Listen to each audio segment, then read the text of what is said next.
Hello, YouTubers, friends, compatriots. I'm a useful idiot. Welcome. And I want to go back to Syria and Iraq. And I touched on this idea in my previous video about the fall of Kobani, which seems inevitable. But I wanted to go a little more in depth about this idea. I've seen a couple of articles and a couple of clips about this idea, and that is, what exactly is the U.S. strategy, so-called coalition strategy against ISIS, either in Iraq, or Syria? And the reason why we bring that up, look at the fall of Kobani, for example. Up to a certain point, at least up until, I guess, today, there had only been something like 6 U.S. airstrikes in that region in support of Kobani. And I do understand that there's some complexities involved with airstrikes if you don't have spotters on the ground, and the United States is not coordinating with Kurds there. So, but that said, I think Bill Still has a video that brings up a very good point, and that is the idea that ISIS is using giant U.S. battle tanks, M1H1 Abrams battle tanks, and they have heavy artillery, and they're fighting against the Kurds on 3 sides around and inside the city of Kobani. And like I brought up in that video, and Bill Still brought up, these weapons are easy to spot, and they're hard to define, and needless to say, they move kind of slowly too. So, relatively speaking, compared to aircraft, being my point. So it seems to me, with what military knowledge I have, that the United States is fully capable of coordinating airstrikes that could take out every single tank and artillery piece within the vicinity of Kobani in a day, in a 24-hour period. And a lot of that evidence is based on American battlefield techniques that we saw against the Iraqi army in both the Persian Gulf War and the last Iraqi invasion. And so it seems like the resources are in the region, and that there is that capability. And we also saw that same idea brought up in Iraq. It seems like the airstrikes are relatively limited.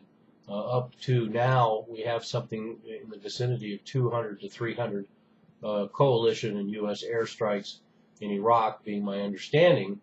And as some pundits have pointed out, or some commentators, the United States could have easily done 200 to 300 strikes in a day or two.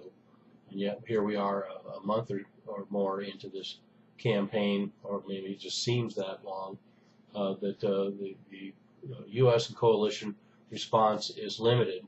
And as I brought up in a previous video, it's also rather odd that, well, it's not odd, it's political and it's symbolic that the United States is gathering these token Air Force contributions from all these countries willing to donate, and they are making token gestures, because the United States, of course, alone is fully capable of carrying out all these airstrikes and much, much more than what we are seeing right now.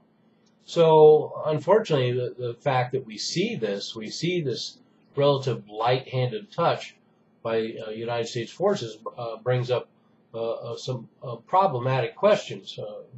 One is the obvious one: is there going to be some sort of reticence, not wanting to unleash too much blowback or repercussions or escalation before the elections coming up in the United States? Or it seems to also feed into the idea that is there still some sort of coordination going on between the United States intelligence services and ISIS and the players behind the scenes? And once again, as I brought up on many occasions, it's only necessary to have some key players to at least influence an organization like this. It's not like all the throngs of ISIS fighters on the ground know that they're working for nefarious bad actors behind a curtain. They fully believe in their jihad. It's only necessary to commandeer a few elements to make this this kind of sinister relationship work. So I just wanted to point that out. So, and then another interesting question tied in with this whole idea of these airstrikes to take out some of these vehicles. And that's another thing. When we look at the reports that we're getting, we're seeing that multi-million-dollar jet fighters and multi-million-dollar ordnance are being used to destroy pickup trucks and people running. And I don't know. I would expect to see a lot more tank hits and artillery pieces hits. We know we have dozens, if not hundreds, of pieces of this kind of equipment.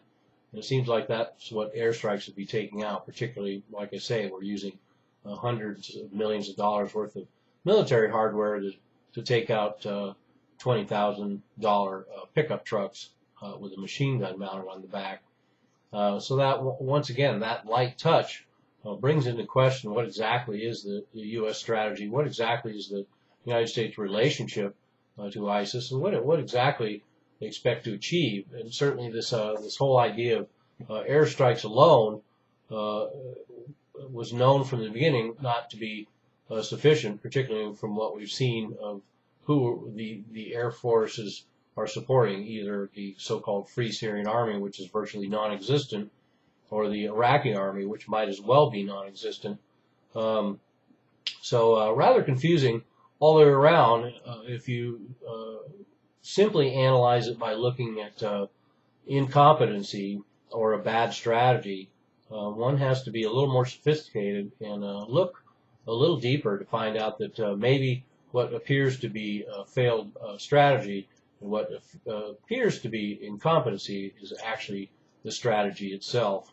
So anyway, there we have it. What exactly is going on with this U.S. strategy in Syria and Iraq, and why is there not a serious campaign against ISIS? I'm a useful idiot. Don't you be one too.